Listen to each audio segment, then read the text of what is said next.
ரஞ்சனின் திரைப்பயணத்தில் திருப்பு முனையாக அமைந்தது 1948 வெளிவந்த எஸ் வாசனின் பிரம்மாண்ட படமாகிய சந்திரலேகா. இதில் கதாநாயகனாக நடித்த கே ராதாவுக்கும் கதாநாயகி ஆர் ராஜகுமாரிக்கும் இணையாக வில்லன் சசாங்கனாக நடித்திருந்த ரஞ்சன் ரசிகர்களை மிகவும் கவர்ந்தார். சந்திரலேகா இந்தியில் வெளியிடப்பட்டது.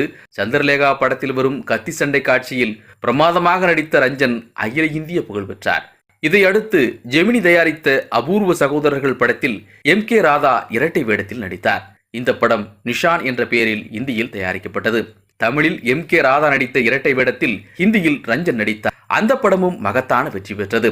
ரஞ்சன் பம்பாயில் குடியேறி இந்தி படங்களில் நடித்தார். எல்லாமே வீரதீர செயல்கள் நிறைந்த சூப்பர் ஹீரோ படங்கள். ரஞ்சன் தாம் நடித்த பக்தநாரதர், சிஷ்ய சிருங்கர், சாலிவாகனன் போன்ற படங்களில் தனது சொந்த குரலிலேயே அருமையாக பாடியவர். சந்திரலேகா படத்தில் நடிப்பதற்காக 6 மாதங்கள்